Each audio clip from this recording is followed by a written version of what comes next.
these missions can be highly successful for ESA and for the member states that decides to implement them. And does it also grow the pool of astronauts in a unique way? What are you finding as the pool is growing?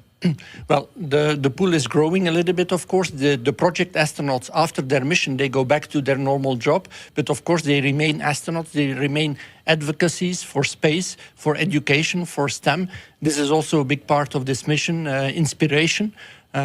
That we want to bring. If we want to fight climate change, for example, in the future, we need more and more engineers, we need more scientists, and this is needed for our society. So inspiration is also a very important part of this mission. So tell us a little bit about Sławomir. Why was he chosen? Why was he chosen for this mission? What do you think he's going to bring to the table during the mission and after? Well, Sławomir, in the first place, of course, is an excellent scientist. He has worked a lot in CERN as an engineer and a scientist, so he brings that aspect, of course, with him.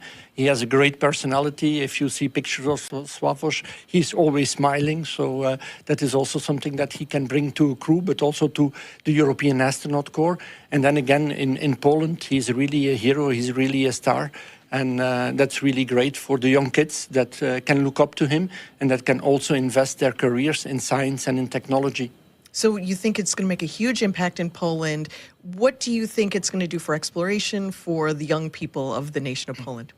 Well, I think it's good for exploration and also for ESA, by the way, because through the mission of Sławomir, Poland is also engaging more in exploration, engaging more in the European Space Agency, bringing extra funds to us, so that's great. And again, we will build up industrial capability in Poland, which we all also need. If we want to go to a low Earth orbit economy, for example, we will have to build up more actors, more players that can work and that can contribute to this economy. And therefore, as well, this is a great endeavor. And of course, we will need young people in the future to do this. And that's why Sławomir and this mission will be a great success, I believe. Thank you so much, Frank. Thank you for being here. Good luck to ESA. Congratulations to ESA and the country of Poland.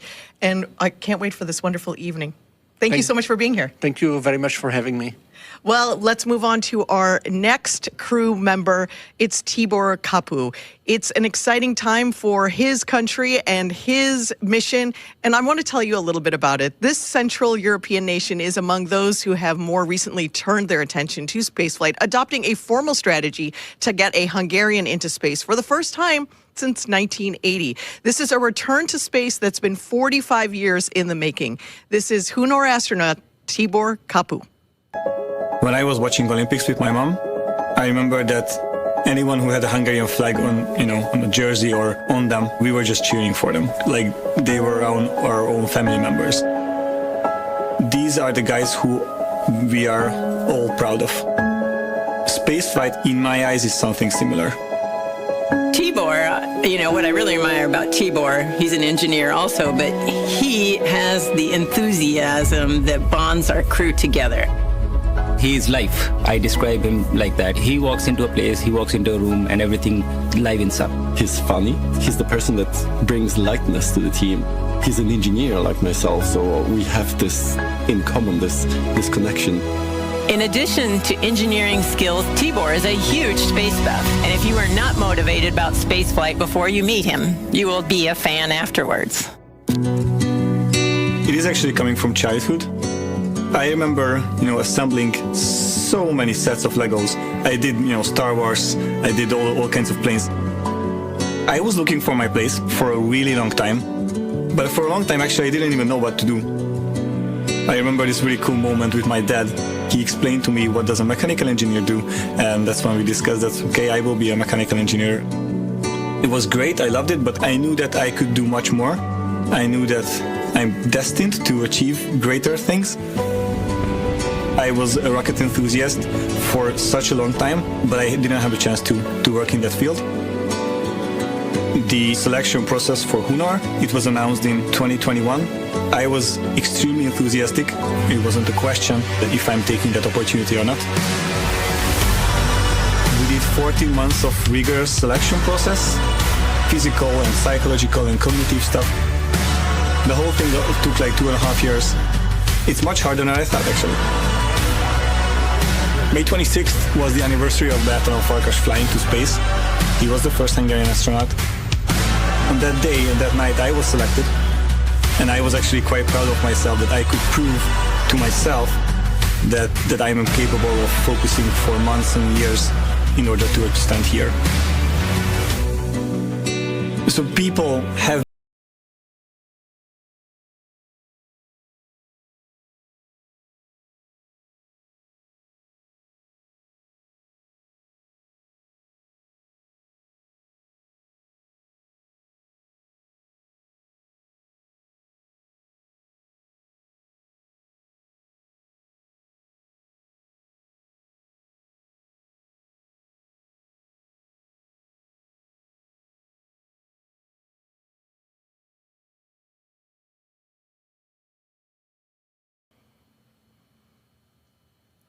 I'm joined now by Gyula Szirinyi, a fellow Hungarian astronaut who has been selected alongside Tibor in Hunor's first class of astronauts. Thank you so much for being here, Gyula. You and Tibor were selected around the same time. Tell us what that moment was like. Thank you. It's a great honor to be here. Well, it's a really interesting story because we had a really long selection process, and after the selection, we had 14 months of basic training in Hungary. And even in these 14 months, we've been to the US and we've met Axiom people. We've been to Axiom, and they also were part of our selection. And after that, our selection happened from the four of us, two of us were selected to do the mission-specific training we are here right now and doing right now, preparing for this mission actually. So this was an amazing journey for us. So the Hunor program only kicked off in 2021. That's a really fast trip to this moment that we're at now. Tell us what that was like. Do you think that this is right on track? Are you excited for the progress that you're seeing? Well, we had to do it really fast because we were not planning for Axiom 4 specifically. We were planning to do a mission. And but Axiom 4 happened, and so we had to jump on it. And it was really, really intense for us. But the basic training were finished, and we could continue our training. But we didn't have a lot of time between selection and the Axiom 4 training. We had around just 1 month of period when we were selected and waiting for a mission. And what stands out to you from that training, from the AX4 training? What stands out? Something that was really bonding, something that surprised you? From the bonding perspective, if you ask for that, I would say that our nose training were amazing, which was when we were at Mexico with the That's what crew. Papa said, that he loved being He did say that. Yeah. Oh yes, that was amazing but it's a great analogy of being on the space station. You know, you are not a very well comfortable position. With the crew, you have to solve problems. It's really like being on the space station, and so I really enjoyed that part. But we've done so many things. It was an amazing journey. Tibor has a very intense mission when he's on the ISS. Lots of things to do. What's he going to bring to the table when he's on the ISS? So, from Hungary, all of the experiments we are going up there is Hungarian experiments, and it's like a really good opportunity for Hungarian researchers to show and to get their experiments conducted on the ISS in space. And it's like he's gonna be doing radiation experiments. He's gonna be growing plants in space. So many things. He's got amazing so many things, portfolio. but bringing along the entire country of Hungary with him into space with all of these activities. Thank you so much for being here, giving us a little peek into your training up until this moment. Congratulations to you, to your entire country. Thank you so much. And now it's time for our commander. Let's introduce you to Peggy Whitson. You may be well aware of Peggy's incredible resume. She brings nearly 30 years of experience as an astronaut and decades more as a leader in technical. How does a girl from Beaconsfield, Iowa, with a population of less than 20, become the commander of the International Space Station? I think that one of the biggest lessons I learned growing up on a farm had to be determination, diligence to get the job done. My parents are the hardest working people I knew. They taught me that work ethic and never to quit. Peggy Whitson became the first female commander of the International Space Station. In her career, Whitson spent 675 days in space. She also flew 3 long-duration space flights and served as chief of the astronaut office and commander of the International Space Station. AX-4 will be her 5th mission to the International Space Station and 2nd time commanding a commercial astronaut mission. Peggy Whitson is a known name. She has accomplishments that I can only dream of. Peggy is one of the most capable leaders that I had the chance to work with, ever. She passes knowledge to us. She knows where we feel strong, where we feel maybe a bit weaker, and she can support us in that. Being a great leader for her is just natural.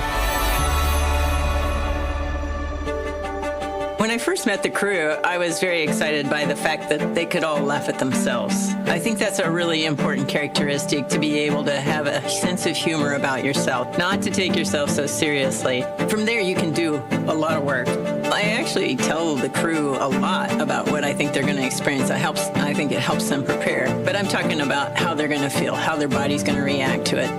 Everybody's going to be souped up to do, 150% of the work. And so I want them to have an accurate sense of what they're going into as they adapt to being in space. My first flight was in 2002. Obviously, as a rookie flyer, I worried a lot about getting everything right. I didn't want to be the one that made mistakes. To me, it's important to be able to share that and relieve some of the stress off of them and try and focus their worry, because I know they are worried as well, on the right things. I've got 3 different countries being represented, and we prioritize each of their countries' objectives so that everyone's needs are being met. And this is a goal of Axiom, and that is to open up space and opportunities to more and more countries. I really consider it almost a dream that we have already accomplished 3 private astronaut missions in 3 years. So I'm really excited to be a part of that. I love working with these young engineers with new ideas. It's a lot of fun. I'm Peggy Whitson, commander of AX-4.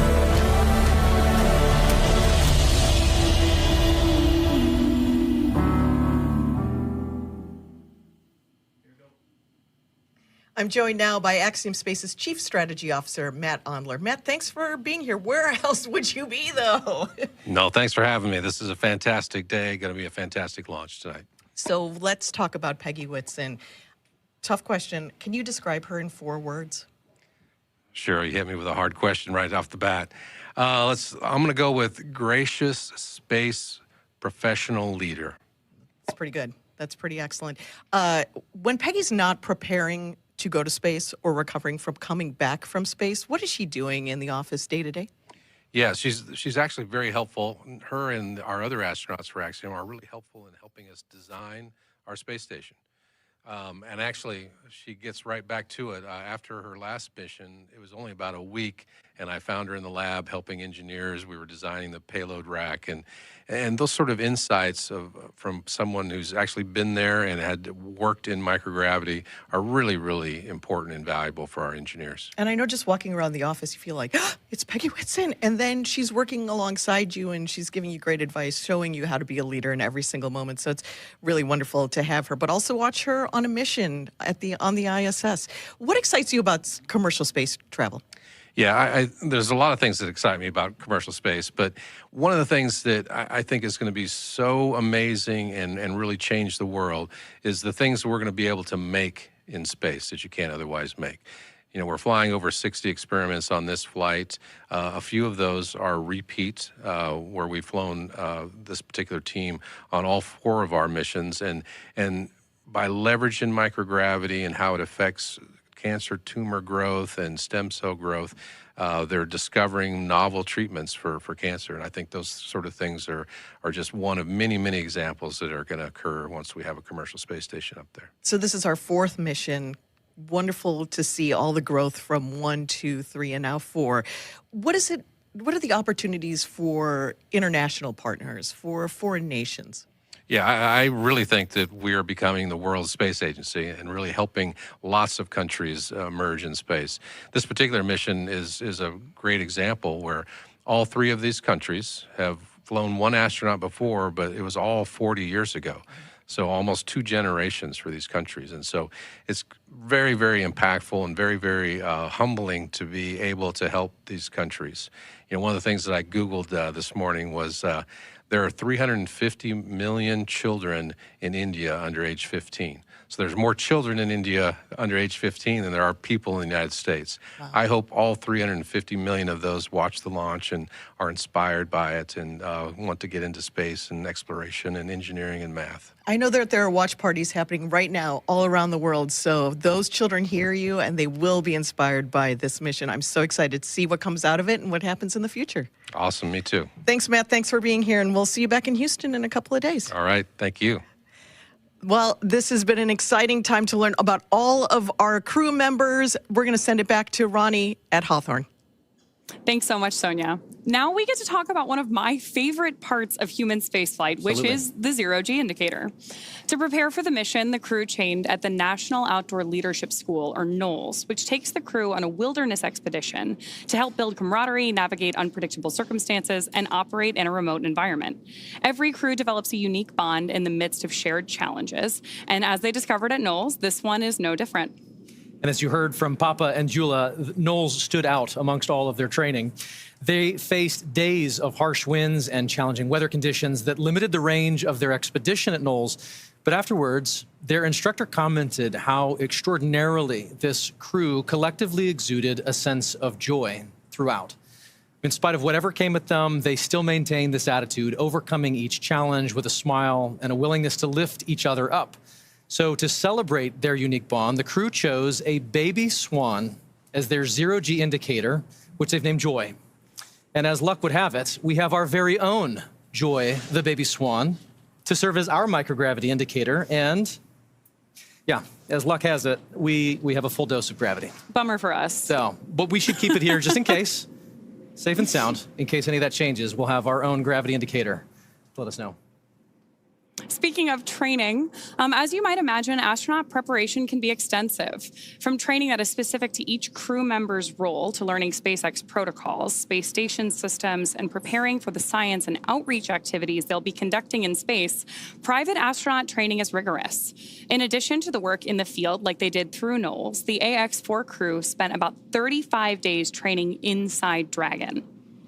To prepare them for flight, our teams at SpaceX spent the last several months teaching the crew about orbital mechanics and how to live in Dragon. While this was, of course, more of a review for Peggy Whitson, for the rest of the crew, this will be their first time flying to space. The training program includes nearly 100 different lessons covering all aspects of flight. The crew spent time inside our Dragon training spacecraft to run simulations of ascent, space station rendezvous, and re-entry. They also spent time at the launch pad in our suit-up room and working through emergency procedures that would be necessary in the unlikely event of a pad abort. And in addition to the critical training from SpaceX associated with those dynamic phases of ascent and return, Axiom Space facilitated a host of training efforts over the last 10 months to ensure the Axiom 4 crew and all those who support them are ready for their mission on station. Kicking off efforts at Axiom Space headquarters in August of 2024, this crew immediately began to familiarize themselves with the range of teams and systems and operations they would need to become proficient with in order to succeed. So from selecting the food they would eat and learning how to prepare it with the food warming and hydration systems on orbit, to understanding the tools and systems available to them throughout the station, learning every seemingly small detail is critical to ensure mission success. While in Building 9 at Johnson Space Center, the crews learned and rehearsed routine operations, medical procedures, emergency situations, and media outreach engagements.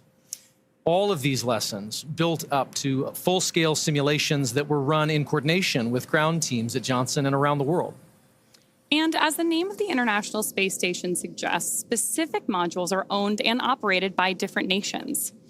The crew traveled to Japan to learn the systems of the Japanese experiment module, also known as Kibo. With hands-on training that culminated in a round of testing, the crew became certified to use Kibo for their flight. The crew then traveled to Germany to earn their certification for the systems in the European module, known as Columbus. As an ESA project astronaut, Sławomir had additional trainings at the European Astronaut Center. And beyond the specific requirements of each space station module, the crew participated in a range of efforts that would not only bond them into a crew, but also ensure they were physically and mentally prepared for any scenario surrounding their spaceflight.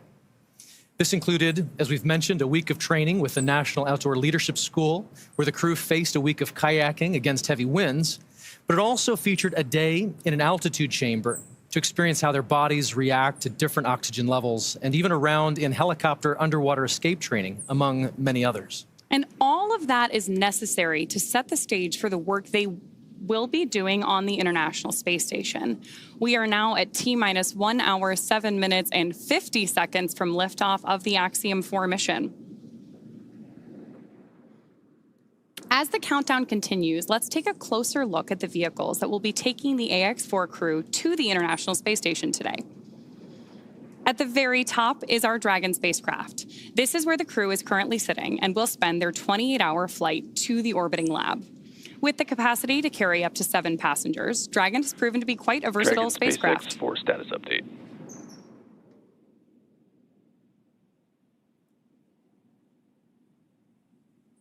We're going to listen into this status Go update. ahead to me. What's the update? All right, Peggy, we are troubleshooting an issue with uploading the current wind conditions to the vehicle. This must be completed before launch escape system is armed so that the vehicle can correctly target offshore splashdown in the event of an escape. We're tracking several troubleshooting paths at this time and are working to resolve the issue, so I will follow up with you in 10 minutes on the status. How copy? Copy. You're troubleshooting the ability to upload the wind conditions for the launch escape system, and you'll update us in 10. Thanks. And just to make that super crystal clear, if we do not successfully upload this by the time we get to LES arm, we will be no-go for launch. I was thinking you might be thinking that as well. Dragon copies. So we heard some chatter there from Mission Control and acknowledged by the crew that we're troubleshooting that upload issue now. But of course, our teams will continue working diligently in the lead up to launch in hopes that we can preserve today's launch attempt. So with that, I want to step back in and talk a little bit more about the spacecraft that we are working on today.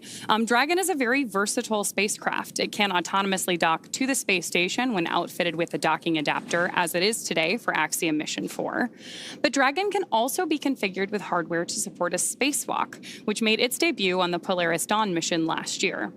And of course, in free flyer mode, the docking adapter can be swapped out for that iconic cupola, which is essentially a giant glass dome that allows for 360-degree views of space. The crew travels in the pressurized section, which is the top portion of the spacecraft. This area allows for the transport of people and environmentally sensitive cargo. Dragon's trunk, which sits below the pressurized section, can carry unpressurized cargo when needed and remains attached to the Dragon until shortly before re-entry into Earth's atmosphere. Dragon has played a significant role in advancing our future in space by safely transporting crew and cargo to and from the space station. There are currently 4 Dragon spacecraft supporting human spaceflight missions that have docked to the station: Endeavour, Resilience, Endurance, and Freedom. And this mission will be adding 1 new Dragon to that list, whose name will be revealed later today by our commander, Peggy Whitson. Dragon and the AX-4 crew will be delivered to orbit today by Falcon 9, SpaceX's 2-stage rocket developed and manufactured right here in Hawthorne, California. Falcon 9 is the first orbital-class rocket capable of reflight. The booster, or first stage of the rocket, is the tallest part of the vehicle. Today's booster is flying for the 2nd time. Reusability is key to making spaceflight more routine and ultimately what will enable humans to become a multi-planetary species. A total of 48 boosters have flown multiple missions, with the record for a single booster now standing at 28 missions. After today's launch, the first stage will be returning to SpaceX's Landing Zone 1 at Cape Canaveral Space Force Station, which is just about 9 miles away from Launch Complex 39A. Above the first stage and below Dragon is Falcon 9's 2nd stage, which will secure Dragon's entry into low Earth orbit before separating, leaving Dragon to continue its journey to the space station. Beautiful wide shot of Falcon 9 on your screen there. We've got the crew access arms still in place leading up to the Dragon spacecraft. And Falcon 9 right there in the middle is SpaceX's workhorse vehicle, having completed 492 missions since its first flight in 2010, more than any other rocket flying today. And through missions like today's, Dragon is helping lay the groundwork for deep space exploration, rapidly expanding our knowledge of how humans will adapt, live, and work in space. It's hard to believe that it's been 5 years since Dragon radically changed how humanity gets to space. After the space shuttle program ended in 2011, NASA astronauts primarily used the Russian Soyuz spacecraft to travel to and from the International Space Station. From 2011 to 2020, the Soyuz was the only human-capable launch vehicle available. In December 2010, Dragon became the first commercially built and operated spacecraft to be recovered successfully from orbit. This mission, known as COTS-1, was the first demonstration flight for NASA's Commercial Orbital Transportation Services, or COTS program. The purpose of COTS was to develop and demonstrate commercial sources for cargo resupply of the ISS. Fun fact, the Dragon that flew on that historic mission is currently hanging behind us in front of SpaceX Mission Control in Hawthorne. Just 10 years later, in May 2020, Demo 2 launched astronauts from U.S. soil for the first time in nearly a decade. Demo 2 was Dragon's first human spaceflight mission. The spacecraft, named Endeavour, carried NASA astronauts Doug Hurley and Bob Behnken to the International Space Station in the first orbital human spaceflight launched from the United States since that final space shuttle mission in 2011, and it was the first ever operated by a commercial provider. Alongside the NASA missions, Dragon has also flown several private missions to orbit.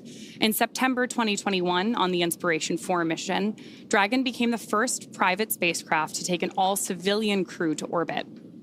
The following year, Dragon flew Axiom Mission 1, the first all-private astronaut mission to the ISS in collaboration with Axiom Space.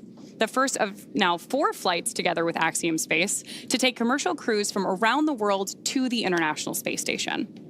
Then in September of 2024, the Polaris Dawn mission delivered the first commercial spacewalk.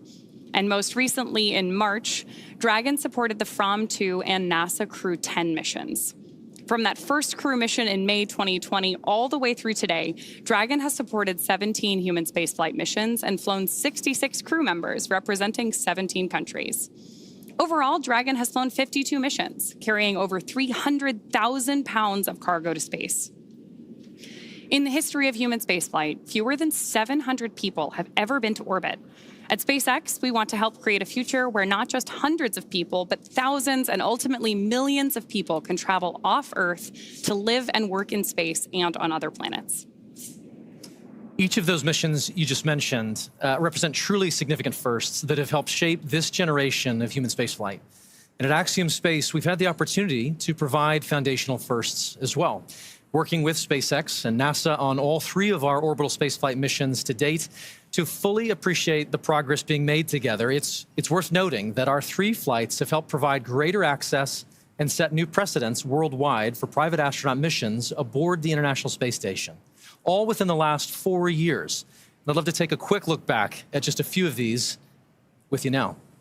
On April 8th, 2022, just over 3 years ago, Axiom Mission 1 launched aboard Dragon Endeavour on a mission that would span 17 days on orbit, with 15 days of those on board the International Space Station. Led by Commander Michael Lopez Alegria, the crew facilitated 26 research payloads and participated in over 30 STEAM events.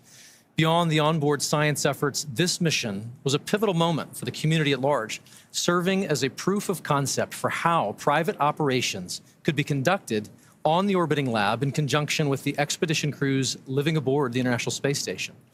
This was the next step in human spaceflight collaboration. So this was followed up a little over a year later by Axiom Mission 2, which launched aboard Dragon Freedom. For awareness, we're cycling the orbit tank isolation valves to equalize low flow pressure. Dragon copy. Pausing there for that update.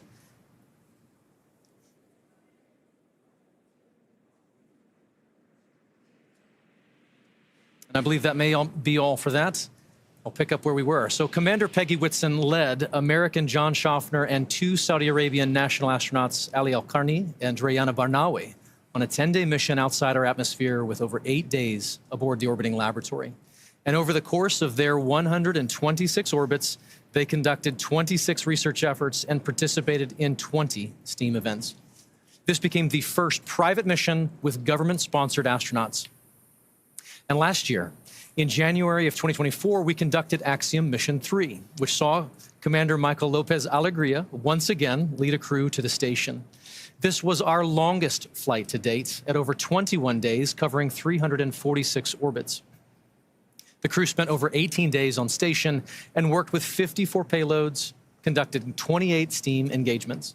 Flying once again on Dragon Freedom, this was the first all-European astronaut mission to the International Space Station. And here we are today. With Axiom Mission 4, we add a projected 14 more days of operational flight heritage and make possible an additional 60 research payloads. Each of these flights builds on the one that came before it, certainly, but it also is meant to open up access to low Earth orbit just a little bit more, providing opportunities for more nations and organizations than ever before to participate in human spaceflight. It's the fact that now 11 nations have been represented across our flights that speaks to the success of missions like these. We visited with the crew of AX4 to get their thoughts on what our collective future in space looks like.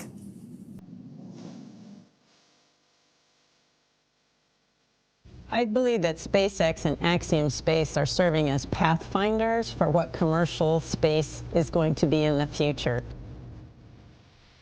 It is like a paradigm shift in how we used to think about space.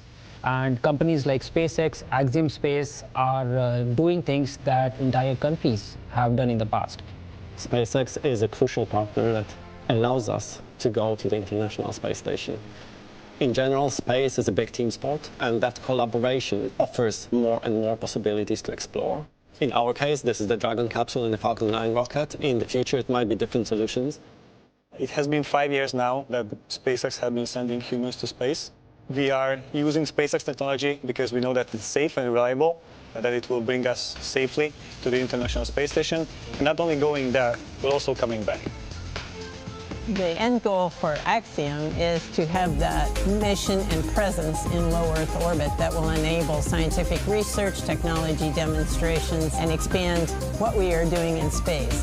These precursor missions, like the Axiom 4 mission, are just the tip of the iceberg for expanding in low Earth orbit and way beyond even. Like we say, that space has space for everyone, and this is what it means. And I think that is the essence of spaceflight. I love Peggy's comment there that this is really just the tip of the iceberg. Absolutely. The International Space Station may not last forever, but there's a lot in the works today to enable even more research and more capabilities off-planet. Of course. And so for Axiom Space, missions like AX4, as we've said, not only create opportunities for our customers to accomplish their goals in microgravity, but they are also invaluable in developing our teams and our systems for our own future Axiom Station. When the time comes and the International Space Station reaches the end of its operational life. Dragon SpaceX for awareness, we are continuing troubleshooting on the wind file upload. It has not been resolved yet. Troubleshooting is continuing. To follow up on that comment we had earlier. Dragon copies, continuing troubleshooting. We were going to keep working this issue in the lead up to launch. So as I was saying, when the time comes and the International Space Station reaches the end of its operational life, SpaceX will help deorbit the orbiting lab. NASA awarded SpaceX a contract to develop the U.S. Deorbit Vehicle, or USDV, a modified Dragon designed to guide the station through a controlled reentry into the Earth's atmosphere to ensure that upon reentry, the station comes down in the intended location and does it safely. But before that happens, there are plans in place where Axiom Space will utilize the remaining operational lifetime of the International Space Station to facilitate a transition to our own commercially owned and operated station. Selected by NASA in 2020, Axiom Space is the only commercial company to attach its privately developed modules to the International Space Station. And here's what this transitional timeline looks like at this point.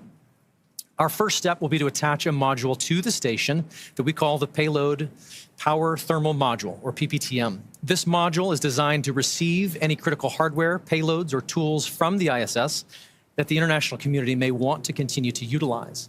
Then that will undock, detaching from the space station, and rendezvous with our second module, known as Habitat Module 1. Together, these two modules can support 4 crew members and enable a host of manufacturing and research efforts in microgravity. From there, the station will continue to build out over the following years until we have built out an entire Axiom station as you see it there, with a second habitation module, an airlock, the open windows down below, the Earth Observatory, and the research and manufacturing lab. All of this, once fully assembled, allows Axiom Station to enable customers to forge their own future in low Earth orbit. Speaking of our future in low Earth orbit, let's get a status update from John I about today's mission. Well, Ronnie, we're just inside T-minus 53 minutes. We're continuing to count down. Obviously, the thing we're waiting to hear from over the countdown net is the troubleshooting going on with the wind upload of data to the Dragon spacecraft. We heard just a couple of minutes ago, they're still working on it. We have to have that on board before we get to essentially crew access armor tracked and then launch escape system armed. So we're going to continue to monitor that as we get a little bit closer. Now on the Falcon 9, good news, the chief engineer pulled the team. They don't see any issues right now. They'll be doing their final pull at T-minus 45 minutes or so to go into propellant load. Now, we talked about Dragon. They're working no other issues other than getting the wind file uploaded. The good news, weather. The weather officer, T-minus 1 hour, said phenomenal. So we'll take that all night long. And then finally, around the launch pad, flight danger, hazard areas are clear, both around both pad 39A as well as tonight landing zone 1, because the first stage is coming back about 9 miles south of the launch site. So currently everything continuing to look good except for that one issue we're working on Dragon. We'll keep listening in, we'll bring an update, we'll keep our fingers crossed, but we're coming up on T-minus 51 minutes. Everything continuing to count down, hopefully to an on-time launch just less than an hour from now.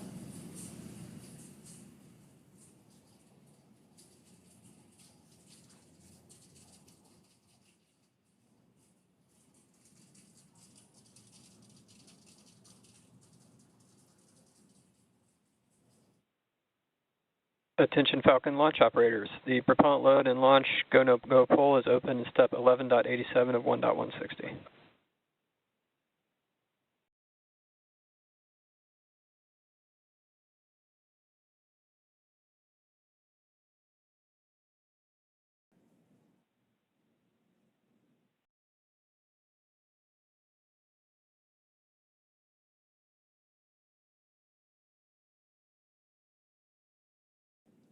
And at just under an hour to go until launch, we want to welcome in all of those tuning in by way of NASA's live stream that have just joined our launch coverage of Axiom Mission 4. We're joined now by Sandra Jones with NASA Communications from Mission Control at the Johnson Space Center in Houston, Texas. Thank you for joining, Sandra. Hey, thanks, Paul. Here in the International Space Station Flight Control Room, the team is prepared and ready to support today's launch. This attempt comes after NASA and Roscosmos discussed recent repair work in the transfer tunnel at the aftmost segment of the Orbital Labs Zvezda service module. And now we are all looking forward to the Axiom 4 crew being on board Space Station soon. We'll provide a full Space Station status update in a few minutes, but know we need to bring everyone up to speed on today's activities and the launch status. So for now, back to you, Ronnie. Thanks, Sandra. We'll hear more from Mission Control in just a few minutes, but we do want to take a moment first to introduce everyone to the crew of AX4. Aside from Axiom Space Commander Peggy Whitson, each crew member represents a return to human spaceflight for their nation after more than 40 years.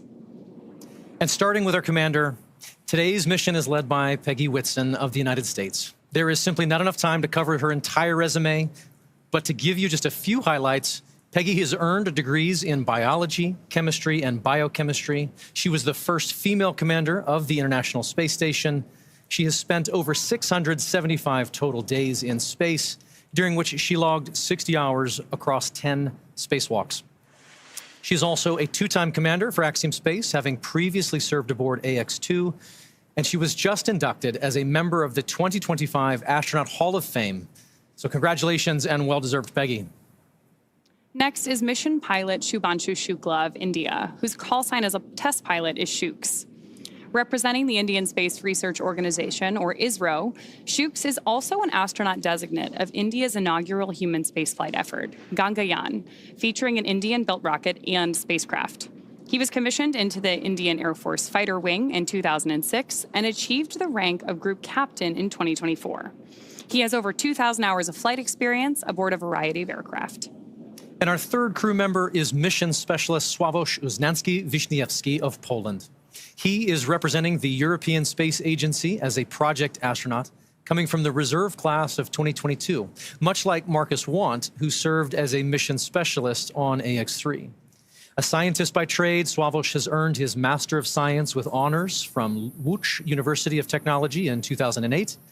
He holds a second Master of Science and a graduate engineering diploma as well. He also spent 2 years as the engineer in charge of the world-famous Large Hadron Collider in Switzerland, beginning in 2018. And rounding out this crew is mission specialist Tibor Kapu of Hungary, who represents the Hungarian to Orbit Astronaut Program, or HUNOR.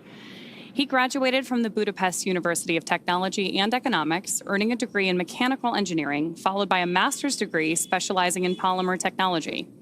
In 2023, Tibor emerged as one of 4 Hungarians selected from a pool of 247 candidates for the HUNOR astronaut program. And together, they are the crew of AX-4, Axiom Space's 4th private astronaut mission to the International Space Station. Today's flight represents the return to spaceflight for 3 nations, but it also highlights the growing opportunities for nations and entities around the world to conduct meaningful work in low Earth orbit. And right now, as you see there, Peggy, Shooks, Sławomir, and Tibor sit inside Dragon. There are colleagues and students and space enthusiasts the world over gathering to cheer them on here at the start of their mission. And so we'd love to share just a few live streams that we're getting from launch parties in India and Poland. And here we are. First is a wonderful shot of a school in India. These are the students and teachers at the Naberam Hansre English School in Jamshedpur, India, gathering together to watch Shubhanshu lift off. How exciting. Now we have great views from Poland. Crowds are beginning to gather here, including children from Polish schools, to witness Sławomir's launch on the planetarium's dome.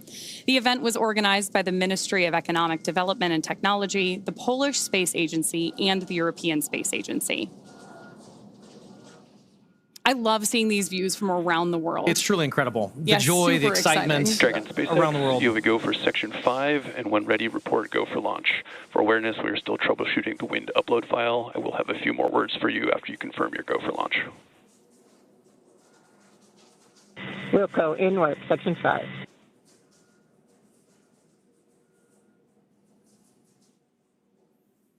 And SpaceX Dragon, we are go for launch. Section 5 is complete. Copy, Section 5 complete. All right, for awareness on timeline, we have to have the launch escape system armed by T-minus 37 minutes. So we are going to take this as far as we can. What I'll need from you guys is a very fast turn on the commanding for launch escape arm, provided we get to that point. How copy? Copy. Understand LAS has to be armed by no later than T-minus 37 minutes, and we will be prepared. Copy that.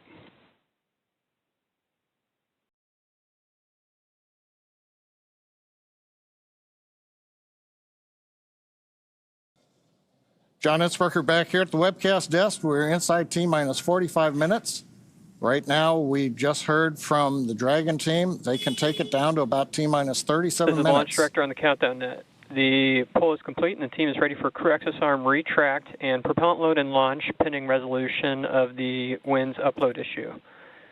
For all operators in MCC and Hangar X, Both controllers are going to lockdown at T-minus 45 minutes and will remain in that state until the LES system is disarmed. All operators are to remain at their console and maintain a sterile cockpit until the ND confirms successful disarming of the launch escape system following orbit insertion or propellant offload in the event of a scrub. For non-urgent no-go conditions, brief the CE or LD and they will approve aborting the countdown. For urgent issues affecting the safety of the operation, operators shall call hold on the countdown net. Launch control will abort the launch auto sequence immediately and proceed until the launch abort auto sequence. At T-minus 10 seconds, launch control will be hands-off and relying on automated abort criteria for the remainder of the count. Operators shall advise the launch director whether structural breakup or fire is imminent or occurring per Dragon manual escape flight rules. Launch control, you may proceed with arming the crew arm for movement. Okay, we're at T-minus 43 minutes, 15 seconds and counting. You've heard the SpaceX launch director giving final instructions to the team. We have cleared our propellant loading pole. Crew access arm retraction has started. And now we've heard, and you can see on the screen, crew access arm is pulling away from the Dragon spacecraft. This is going to take about a minute, minute and a half to retract all the way. Then we'll get confirmation it is in the launch position. The next step after that is going to be the crew, close the visors, confirm that, and then begin launch escape arming. As we mentioned, we want to get launch escape arming finished by about T-minus 37 minutes, which means we've got about 5 minutes to finish troubleshooting the wind upload to the Dragon vehicle. Now, currently on Falcon 9, all conditions are go on the launch vehicle. That was the poll that we, and the instructions we heard from the launch director. Dragon's working its one issue. Weather looks good. Range is ready to support. Crew access arm retraction complete. All right, that is the confirmation. The arm is back in the launch position. Next, they'll give the crew the command to go ahead and close and lock their visors.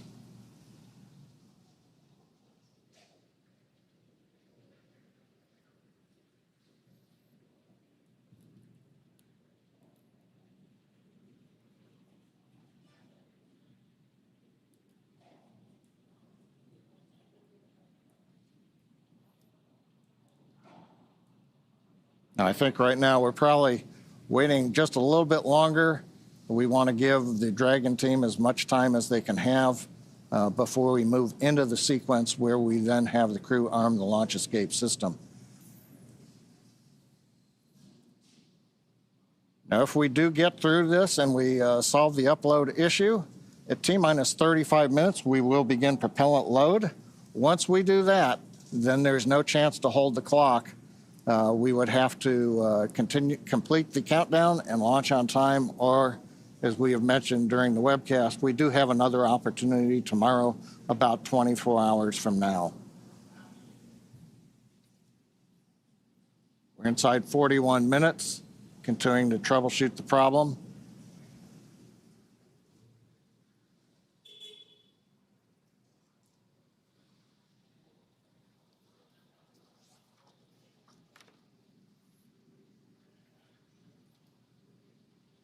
View of the crew inside the capsule on the right-hand side.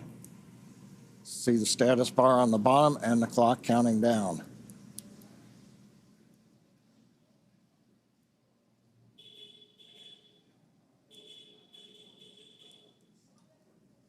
Now, if we get the go, we'll hear then the commands to begin the launch escape system arming. The crew will confirm about a minute later that they're armed. And that'd complete the major events before a propellant load would begin at T-minus 35 minutes.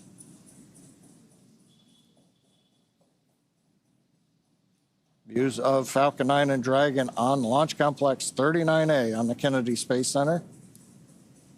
Everybody is clear of the launch pad, clear of the launch complex. The danger and hazard areas have been confirmed clear. And we're ready. We're just waiting to find out whether or not we're going to be able to continue forward in the countdown.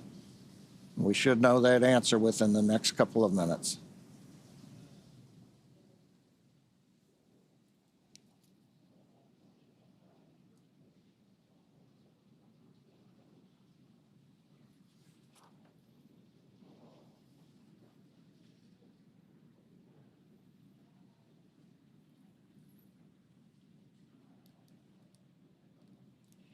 Now, if need be, if we do have to hold the countdown, that would be a scrub for the night.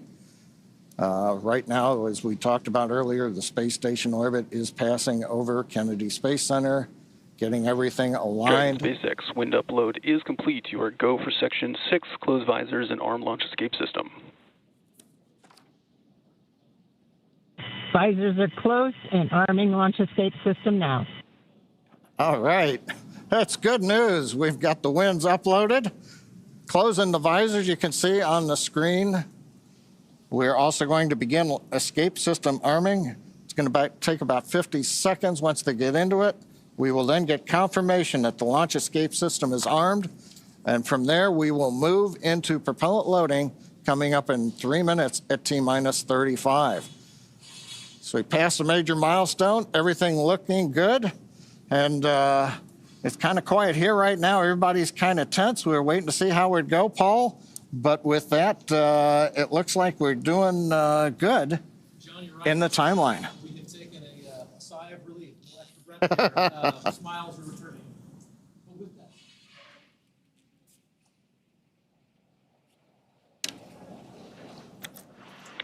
Launch escape system is verified armed.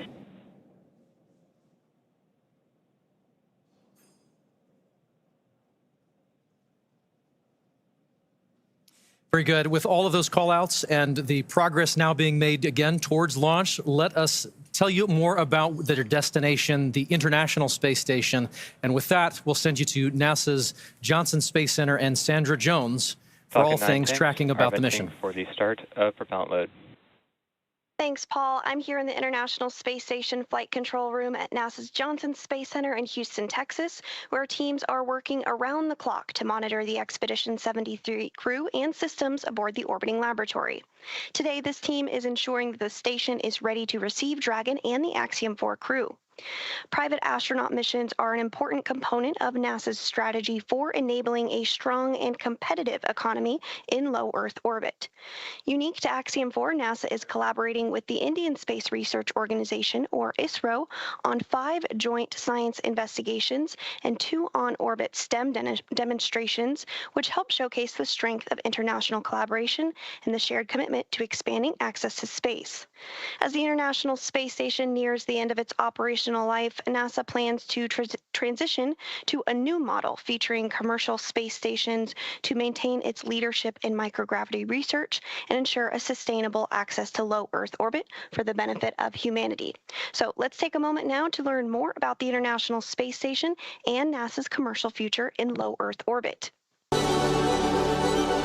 For more than 25 years, NASA has used the International Space Station to advance the nation's scientific and exploration goals, completing research not possible on Earth. With international partners, the orbiting laboratory has supported more than 4,000 science investigations and served as a test bed for technology demonstrations and human research to better explore the Moon, Mars, and beyond. Through NASA's investment, the United States is operating multiple commercial cargo and crew transportation spacecraft, and now is developing fully commercial space stations for low Earth orbit. With transportation and destinations, NASA's efforts are opening opportunities for private industry to use space for new markets that could benefit from microgravity. The International Space Station is the blueprint for international partnerships and commercial opportunities in space. As NASA looks to buy services from private industry, the agency looks to the future, exploring the secrets of the universe for the benefit of all.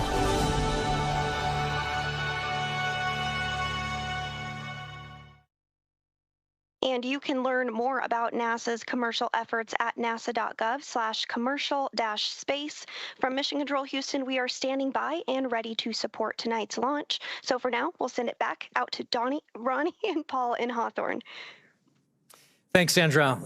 And so things are looking good on the launch pad. The teams are continuing to progress towards launch at 2:31 a.m. Eastern. We'd love to take a minute and just take a look back at what's happened already this evening to get us to this point in the countdown. So for context, we want to say this crew has been living in an isolated quarantine bubble for the last 4 weeks, having reported to quarantine on May 25th. In that time, they have shifted their sleep regimen to adjust their circadian rhythm to match those on board the International Space Station. And over the last few days, they have finessed that further to be ready for today. In fact, their wake-up call was set to 6:30 p.m. earlier yesterday, I should say, depending on where you are.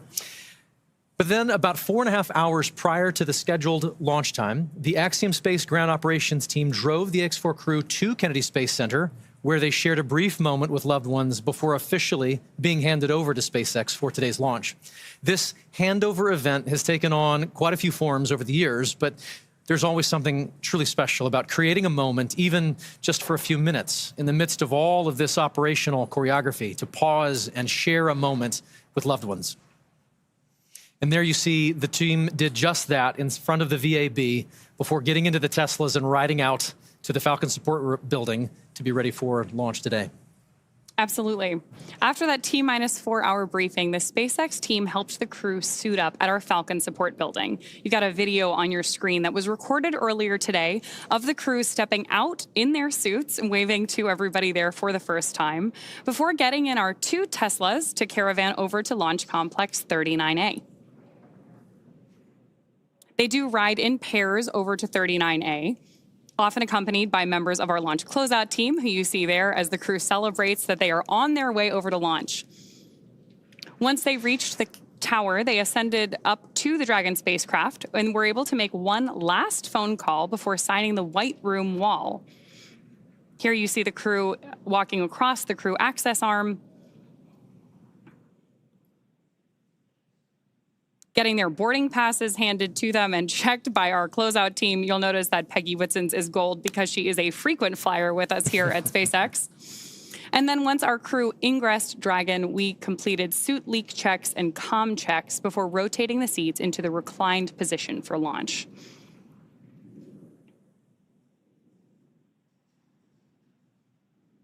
Love these videos of them up in the White Room there. You can see those signatures on the wall behind them, hugging the closeout team before ingressing the capsule. Then from there, that is the same team that closes the hatch and seals everything in the preparation for launch. Right now, we are still waiting on those final weather checks coming up, but prop load has begun. So all of that brought us through the confirmations we've been listening to, the check-ins, confirming that the crew arm is stowed, and of course, as we were listening so intently for earlier today, that our launch escape system is armed. With that, we are just over 31 minutes away from today's liftoff. Incredible. That White Room is got a lot of history in it already. And lots more to come, which is really exciting. Yes, we are just adding another chapter to this storied location. That 39A has got so much history already.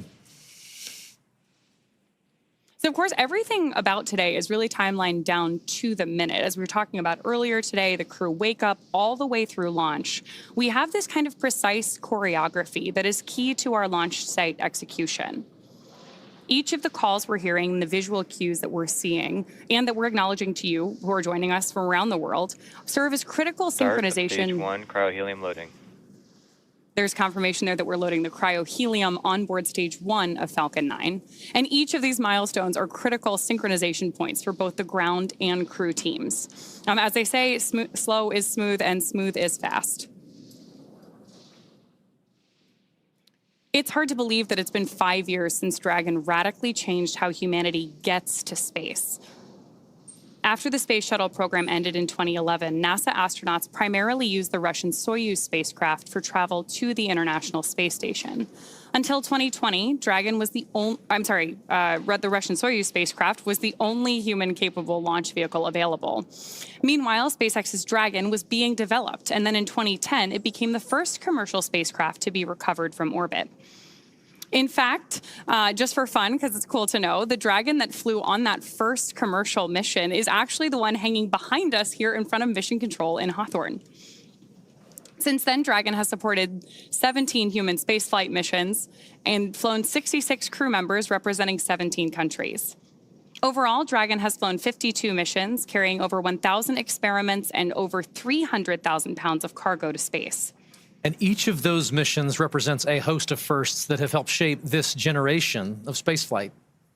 To fully appreciate the progress being made together with SpaceX and NASA, it's worth noting that Axiom Space's 3 missions to date have helped provide greater access for nations and researchers, setting new precedents for private astronaut efforts aboard the International Space Station. And AX4 adds to that growing flight heritage. After a successful liftoff and orbital insertion, the AX4 crew are set to rendezvous and dock with the International Space Station tomorrow. They'll spend approximately 14 days aboard the orbiting laboratory, bringing the occupancy count up to 11.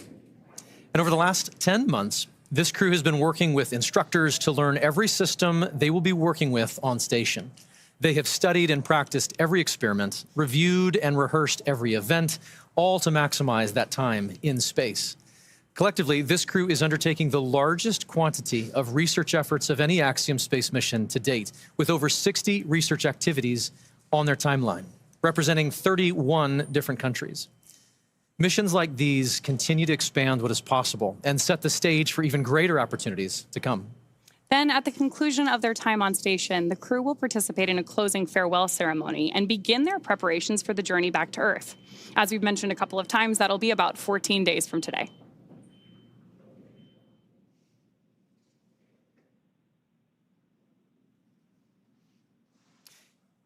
Each mission to the International Space Station is rooted in singular unifying purpose, to explore and learn together as a team. And that is one of the things that I absolutely love about human spaceflight.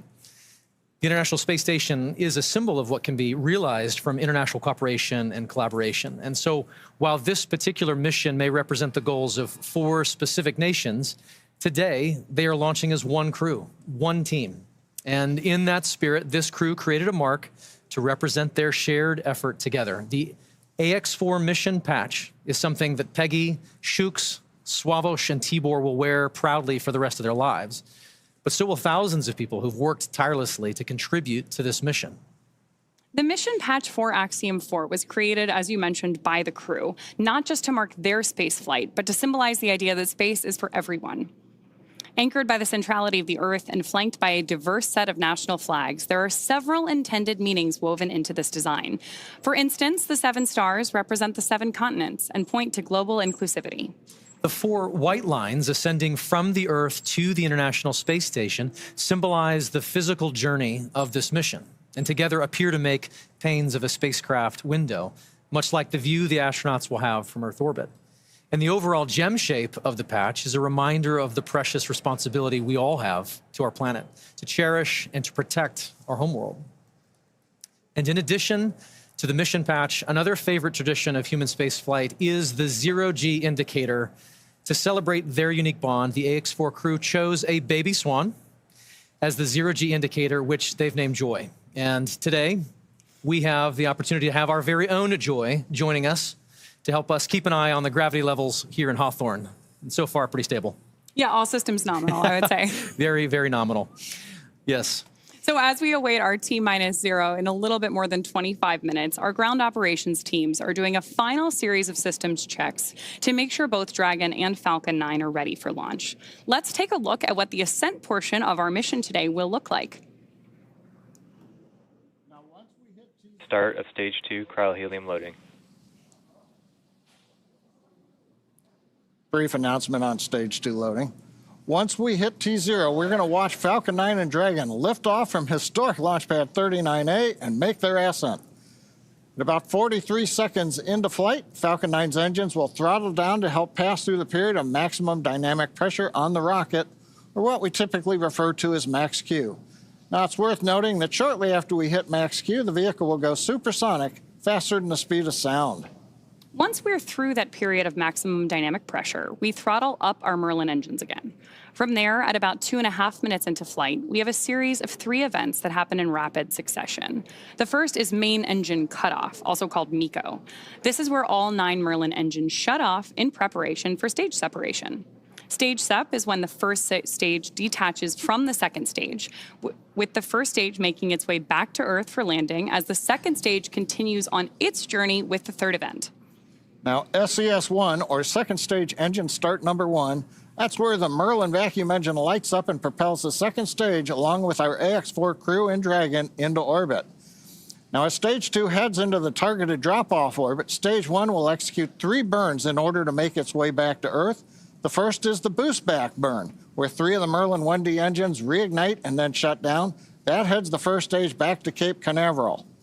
The second burn, or the entry burn, helps to slow the first stage down in preparation for entry back into the Earth's atmosphere.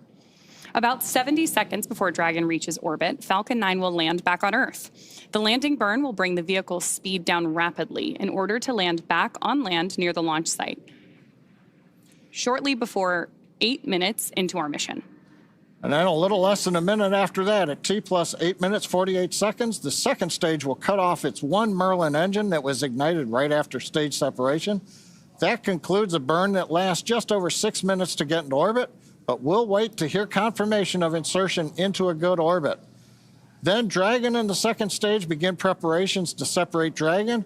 About 51 seconds after we get into orbit, we should have a great view of Dragon with the 4-person crew drifting away in Dragon, moving away from the second stage.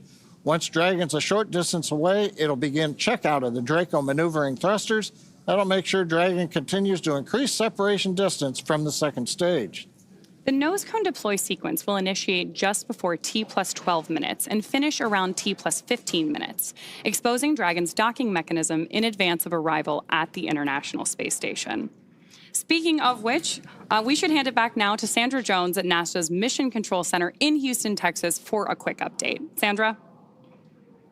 Thanks, Ronnie. The space station team here in Houston is focused on the critical systems of the International Space Station, all continuing to function as expected ahead of launch. Everything is looking good, and the station will be ready to receive Dragon and the Axiom 4 crew on Thursday.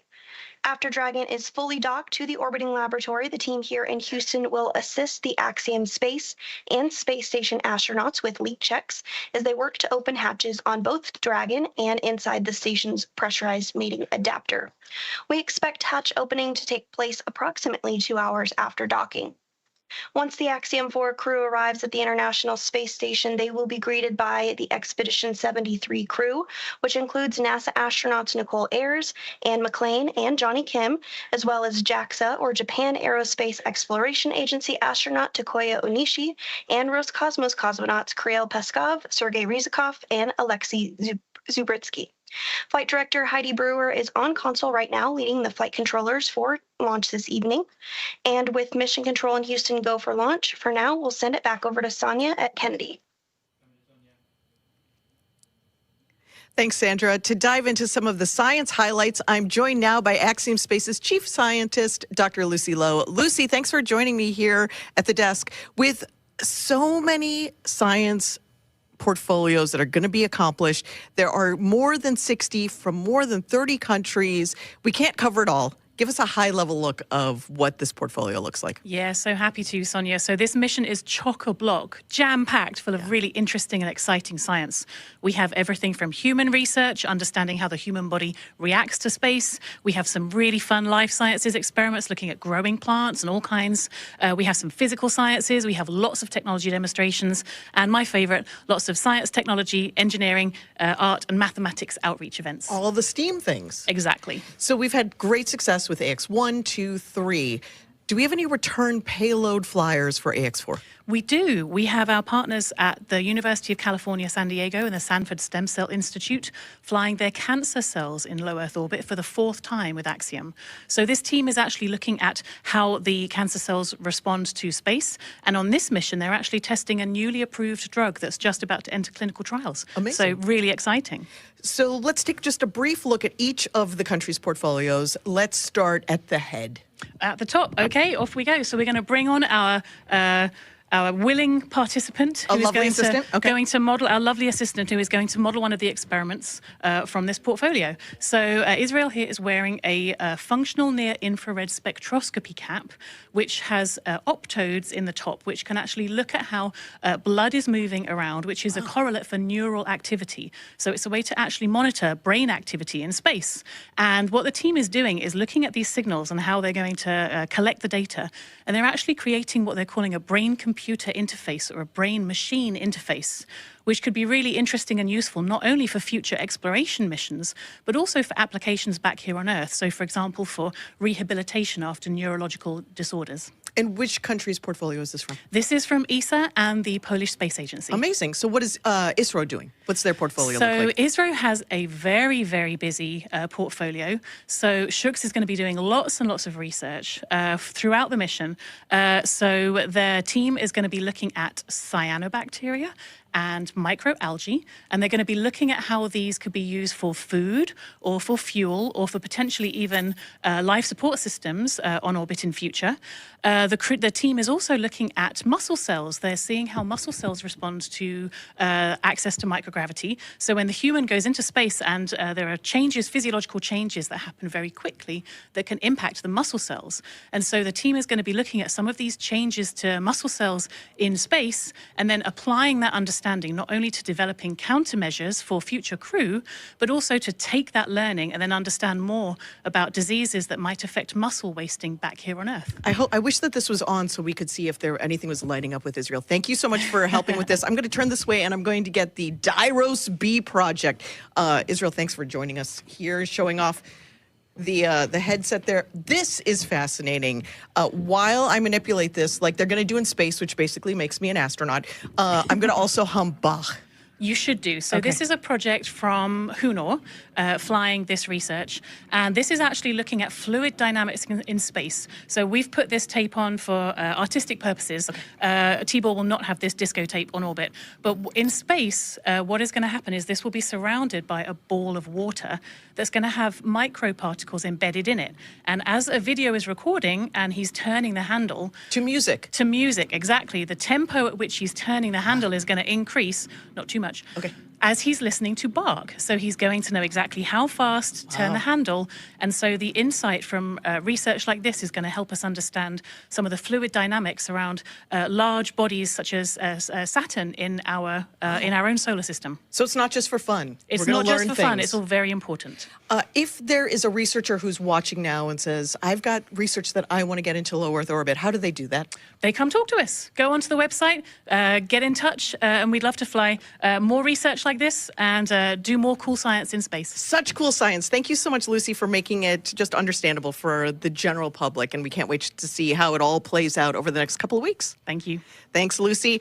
And, you know, the X4 mission is very exciting, and the families and friends want to be here, but some of them couldn't. So we want to share with you now just a little taste of the friends and family who are cheering on the entire AX4 crew. Peggy, Shooks, Swa, and Tibor. A great group of teammates who are doing great things for their countries. And here are the folks who have been supporting them all along the way.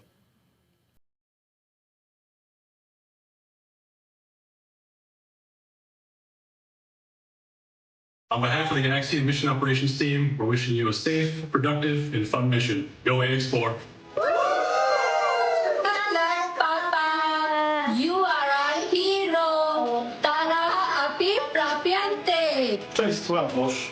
Kochany synu, jesteśmy z ciebie bardzo dumni. Kisfiam, büszkék vagyunk rád. Várunk vissza.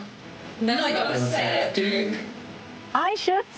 We're super excited about your visit to space. Come back triumphant. We'll all be cheering for you the whole while that you're there.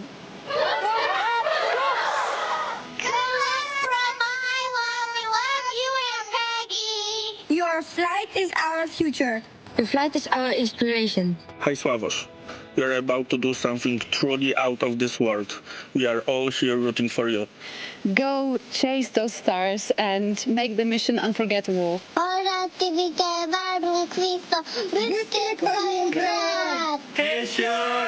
Wishing you all the strength, courage, and wonder as you embark on this extraordinary mission beyond our world. Szia, Tibike! Sok sikert kívánunk a küldetéshez, várunk haza!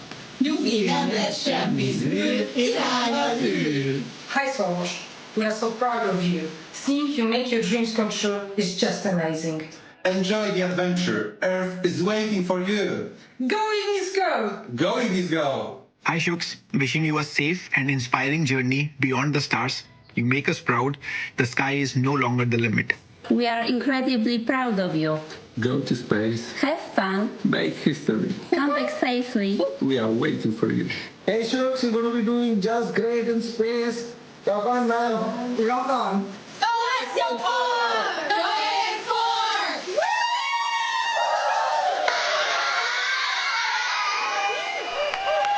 AX4! Greetings from India. Wishing you all the very best. To the crew, Godspeed, and spend as much time as possible to look out of the window. Have a fun time, guys.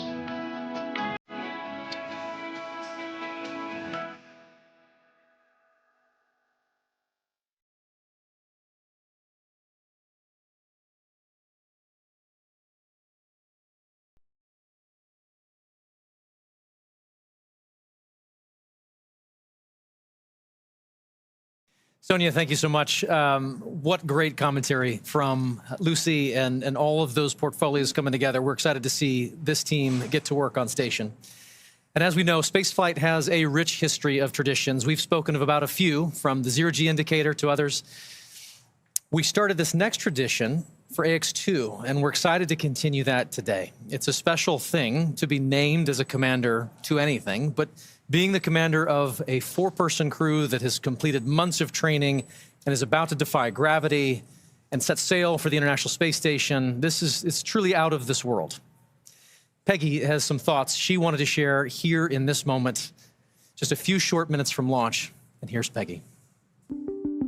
As commander of the AX4 mission, I want to thank everyone who has contributed to our journey. This mission to the International Space Station would not have been possible without the hard work of so many incredible teams. First, I want to extend my heartfelt gratitude to the teams at Axiom Space. Their talent and dedication shines through every unexpected challenge, the countless hours of work, and every task at hand to ensure the safety of the crew.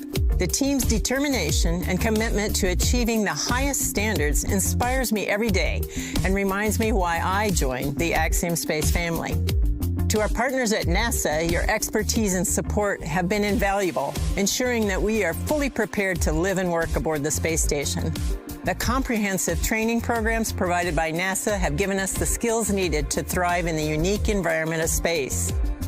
Thank you to SpaceX for providing the cutting-edge technology and reliable transportation to take us to space and bring us back home safely. The hands-on and in-depth training have ensured that we understand the Dragon systems thoroughly and confidently. We also owe a great debt of gratitude to our international partners. Your collaboration and contributions have been essential in our training to ensure mission success. Lastly, to all the other teams involved, from engineers to scientists and everyone behind the scenes, your hard work and dedication have not gone unnoticed. You're the unsung heroes of this mission, and we are deeply grateful for your support. Thank you all for your tireless efforts and for believing in the AX4 mission. Together, we're realizing the return for 3 nations and paving the way for a bright future in low Earth orbit. Thank you.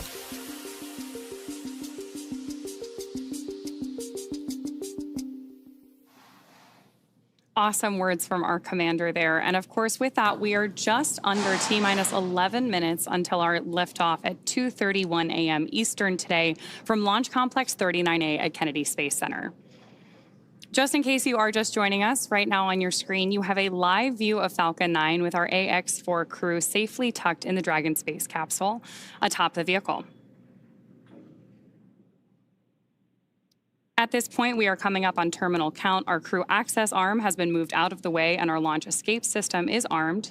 And we are standing by for that final process by which we step into our terminal count, get ready, Dragon and Falcon for liftoff.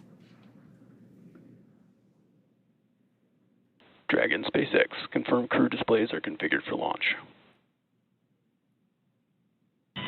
The displays are configured for launch, and the Axiom 4 crew would like to thank the incredible teams that have made this moment possible. To the Axiom Space team, you've poured your hearts into this mission. Your passion and dedication have lifted us higher. We wear this patch with pride because of you. To NASA, thank you for the decades of knowledge, the training, and the trust. You've shaped generations of explorers, and we're honored to carry that legacy forward. To SpaceX, thank you for giving us the wings to fly and the confidence for a safe return home. And to our international partners, thank you for standing with us across borders, united by shared purpose. And to every person behind the scenes, engineers, trainers, families, and friends, you are the quiet force behind this mission. We carry the hopes of many with us. As we realize the return, we will bring those hopes home to you. Thank you. Peggy Whitson Tibor, from all of us that are staying here on the ground, we look forward to your mission. All the hard work from our teams culminates here, so good luck, enjoy the ride, and science the heck out of all your experiments.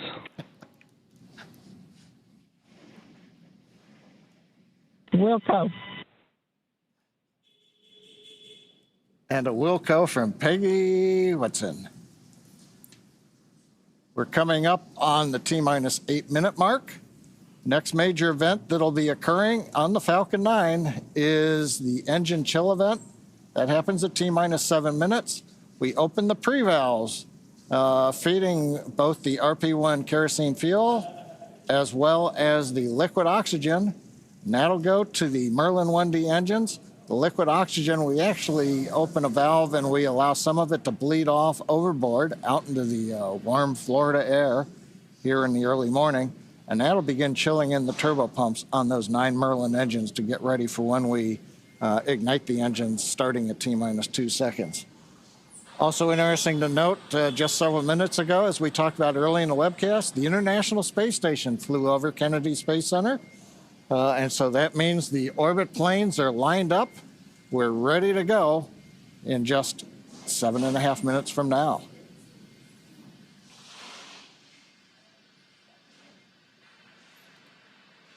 Now, while we're getting ready to open the pre-valves, which is one of those what we might call significant events in the life of the Falcon 9 as we count down, we'll also be chilling in the upper stage engine. We'll hear that call out also in flight when we do some additional chill in at about 1 minute and 52 seconds. Engine chill has started. There's that engine chill announcement from Mission Control right on schedule. So now we just got about 50 seconds left as we continue to load RP1 onto the first stage. Falcon 9 is powered by liquid oxygen and RP1, which stands for Rocket Propellant 1, which is a highly refined type of kerosene. By the time we reach liftoff, Falcon 9 will have approximately 1 million pounds of fuel on board and will be burning 700 gallons of fuel per second at liftoff. Stage 1, RP1 load complete. There's confirmation there from Mission Control that we have RP1 load complete, and you're seeing great reactions from the AX4 crew there on the right-hand side of your screen with each one of these call-outs. You can tell that they are just as excited as we are to get them on their way to space.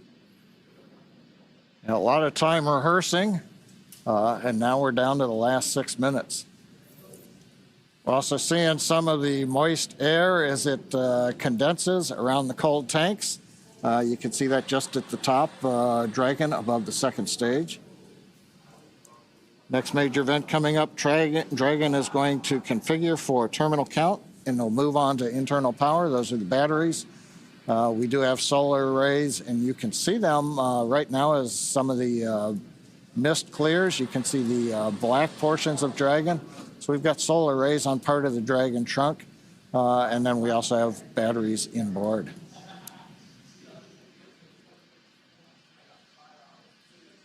Now we have completed loading fuel on both the first and second stage. We're still loading liquid oxygen onto both stages. That'll wrap up at the T-minus 3 minute mark and the T-minus 2 minute mark. But right now we're waiting to hear the final updates to the crew. Falcon 9 propellant tanks are pressurizing for strong back retract. That's good news for Mission Control. Dragon is in configure for terminal count. There we heard that we are pressurizing Falcon 9 for strong back retraction. The strong back is the tall structure standing right to the left of the rocket right now. And we pressurize Falcon 9 so that we can begin to retract that support structure away from the vehicle ahead of liftoff.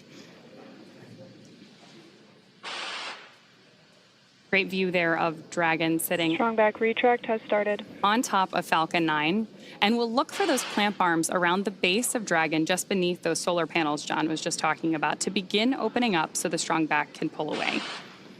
The strong back is used both to move Falcon 9 out to the launch pad ahead of liftoff and to provide all of the fuel and comm umbilicals that we're using in the lead up to launch. There are those clamp arms opening up. And then we'll see the strong back pull just about 2 degrees away from Falcon 9 in the final lead up to launch. Then at liftoff, it'll move to a full 45 degrees away from the rocket. Great live shots there of the capsule on board the rocket here. Yeah, Ronnie, it takes about 20 seconds for the hydraulics to open up those clamp arms that held on to the second stage.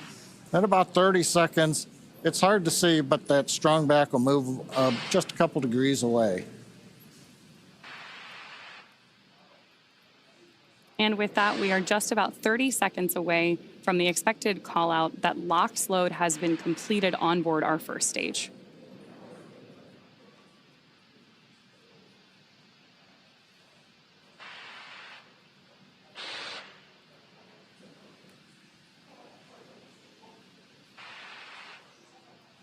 As we mentioned earlier, that mist forming around the outside of Falcon 9 is totally normal.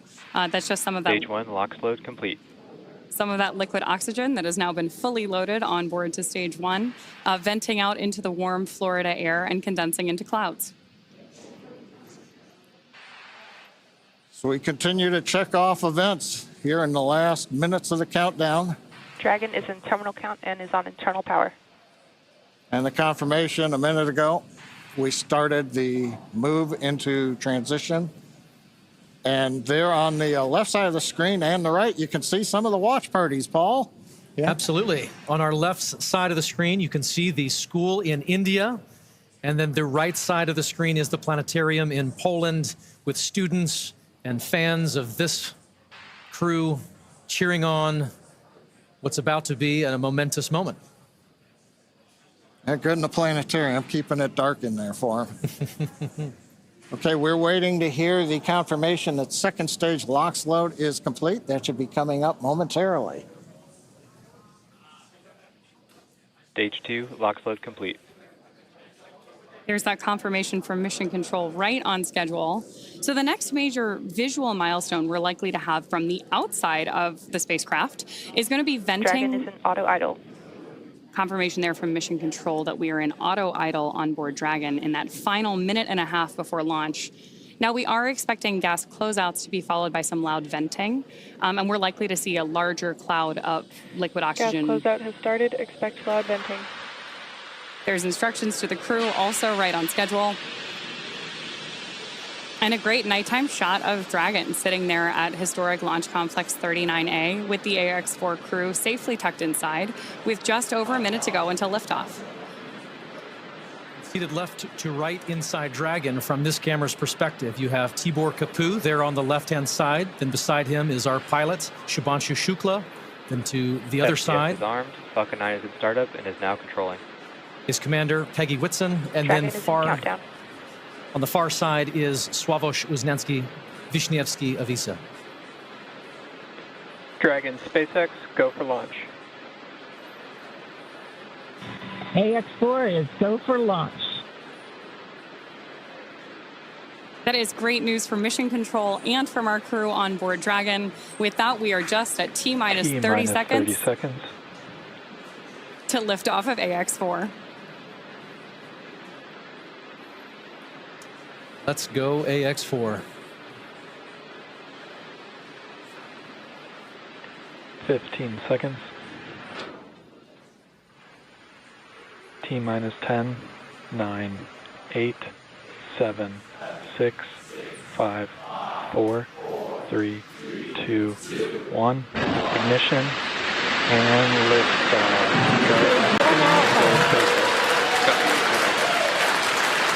For three nations, a new chapter in space takes flight. Godspeed, AX-4.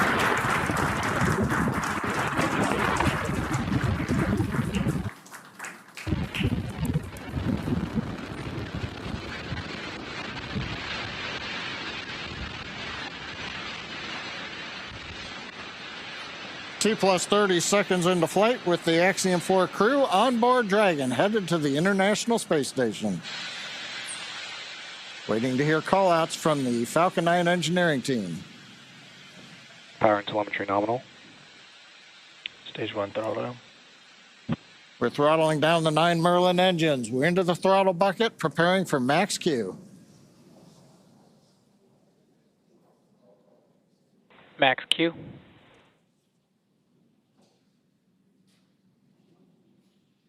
Vehicle is supersonic. We should begin throttling the Merlin engines back up now. Stage 1 throttle up.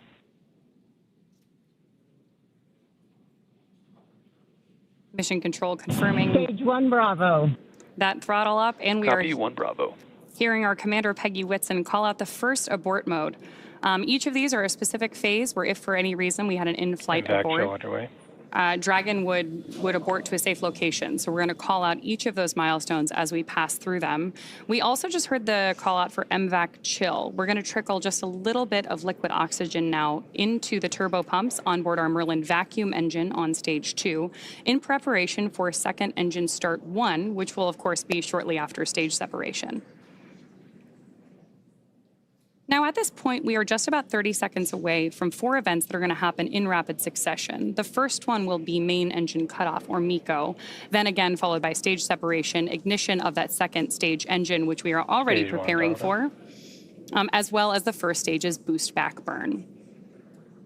With that confirmation from mission control that we are throttling the first stage engines down, we are expecting MECO at T plus 2 minutes and 26 seconds. MECO. Stage separation confirmed.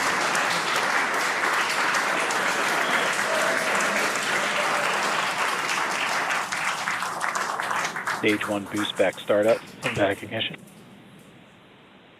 There we had confirmation of all 4 of those events.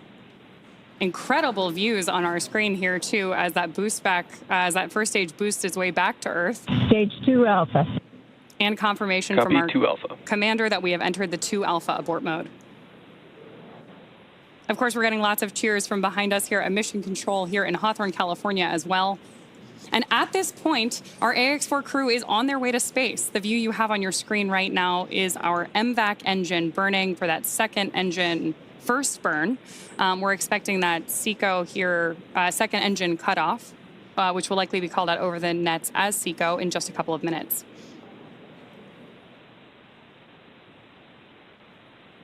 Stage 1 boost back shut down. Confirmation that the boost back burn on our first stage booster is now complete, and the booster is heading back toward the Florida coast to attempt a landing at LZ1. At this point, stage 1 is actually still coasting to apogee. We're about to deploy those grid fins so that we can steer the vehicle as it enters the Earth's atmosphere. Dragon, SpaceX, nominal trajectory. And that call out from mission control means Dragon that copies, nominal trajectory. everything is right on track. T plus 4 minutes, everything continuing to go well, and we've got our first view of the crew. They're inside Dragon, second stage continuing to fire. Right now, second stage, just a little bit more than 1 G. There's so much propellant that even with a 220,000-pound thrust engine, it takes a while before the G loads start to build up during the second stage flight.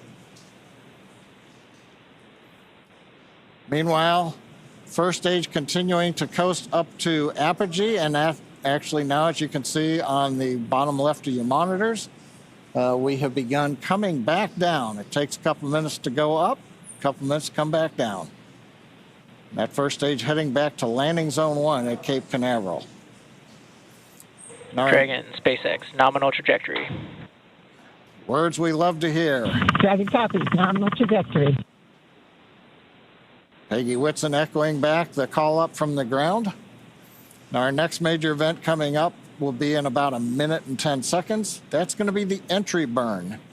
That's where we're going to light a single center engine on the first stage. That's going to slow us down in preparation for entering the Earth's atmosphere again. We'll then have a landing burn about 1 minute later at T plus 7 minutes and 19 seconds. Now for that one, we actually light 3 engines again Then quickly once we've kind of jammed the brakes on, then we'll turn off 2 of the engines. We'll be down to just a single engine. Getting good views of the MVAC-D engine. There are a couple of cameras on the back of the second stage that give these views. And of course, the view inside the Dragon spacecraft showing the crew. Dragon, SpaceX, nominal trajectory. Continuing the call-outs right on time. Dragon copies, nominal trajectory. Now, right now, as Ronnie pointed out, the grid fins have been deployed, but they're not being used. Right before the entry burn, we'll possibly see a little bit of motion if we can pick up the first stage camera. That's just to check out. It's not until we actually get through the entry burn. Stage 1 entry burn startup. That we get back in the atmosphere. And now here is entry burn call out. This is going to be about a 12-second burn. That's going to slow the vehicle down. You can watch that. Stage 1 entry burn shutdown. There you just saw on the left-hand side of your screen that first stage entry burn shutdown. Right now on your screen, we've got great views of our second stage engine, the Merlin vacuum engine, continuing to take our AX-4 crew to orbit.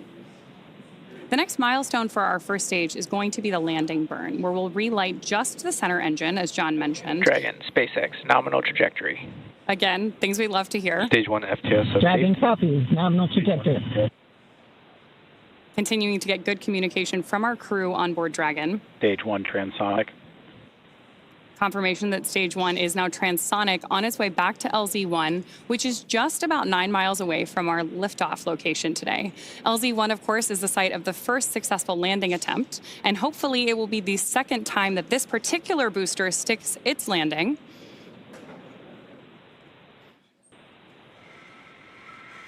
Seeing those actuating of the grid fins that John mentioned. Stage 1 landing leg deploy. Stage 2 FTSS saved. Stage 1 landing confirmed. That was a picture-perfect landing. That was great. Absolutely stunning.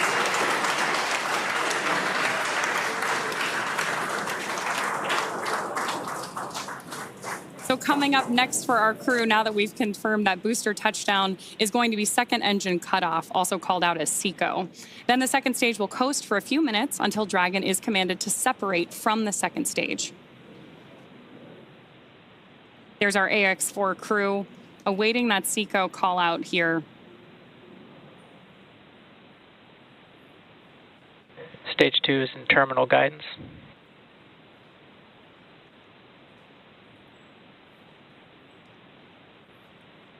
Good continued burn from our second stage engine there. Now at this point, our crew is experiencing about 3 Gs in the lead up to SECO 1, which of course will be their first taste of microgravity. SpaceX Dragon, Shannon. There's confirmation Copy, Shannon. of the Shannon abort mode.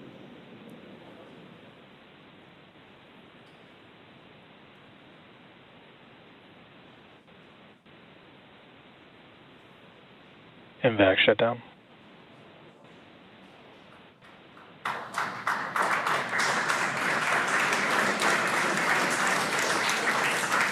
SpaceX Dragon, we have a nominal orbit insertion. Nominal orbital insertion, SpaceX, and we had an incredible ride uphill, and now we like to set our course for the International Space Station aboard the newest member of the Dragon fleet, our spacecraft named Grace. Grace is more than a name. It reflects the elegance with which we move through space against the backdrop of Earth. It speaks to the refinement of our mission, the harmony of science and spirit, and the unmerited favor we carry with humility. Grace reminds us that spaceflight is not just a feat of engineering, but an act of goodwill. The benefit of every human, everywhere. Over to you, Chip. Launch system disarmed. 10 minutes into flight. Water ride. नमस्कार मेरे प्यारे देशवासियों, water ride 41 साल बाद हम वापस अंतरिक्ष में पहुंच गए हैं और कमाल की राइड थी। इस समय हम 7.5 किलोमीटर प्रति सेकंड की रफ्तार से पृथ्वी के चारों तरफ घूम रहे हैं और मेरे कंधे पे मेरे साथ मेरा तिरंगा है जो मुझे बता रहा है कि नहीं हूँ, मैं आप सबके साथ हूँ। ये मेरी इंटरनेशनल स्पेस स्टेशन तक की जर्नी की शुरुआत नहीं है, ये भारत के ह्यूमन स्पेस प्रोग्राम की शुरुआत है और मैं चाहता हूं कि आप सभी देशवासी इस यात्रा का हिस्सा बने। आपका भी सीना गर्व से चौड़ा होना चाहिए, आप भी उतना ही एक्साइटमेंट दिखाइए। आइए हम सब मिलकर भारत के इस ह्यूमन स्पेस प्रोग्राम की जर्नी की शुरुआत करें। धन्यवाद। जय हिंद, जय Bharat.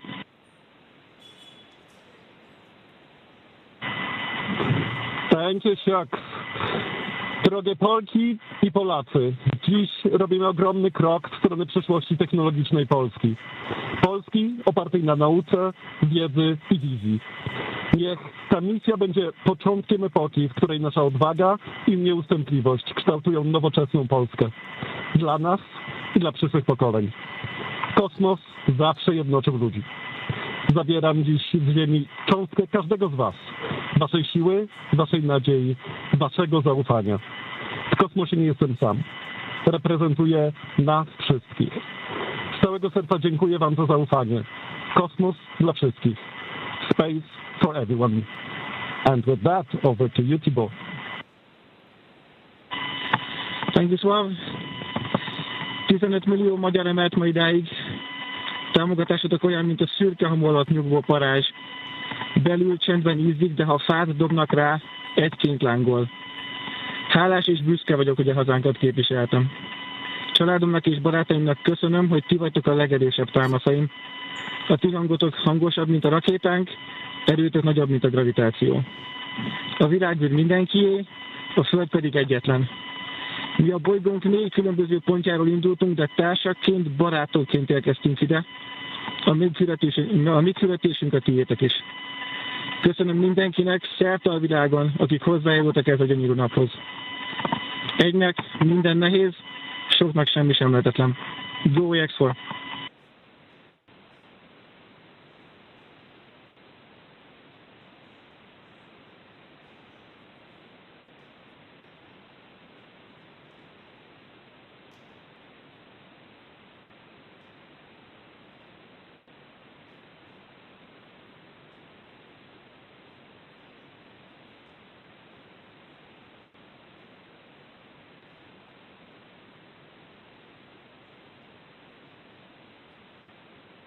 And we are getting some views inside of the newly named capsule that the crew announced today. On behalf of the entire SpaceX launch team, thank you. It's been a privilege to work with you so far, and we're excited for you to have a safe flight and a safe return home. Good things come to those who wait. Godspeed to the maiden crew of Grace.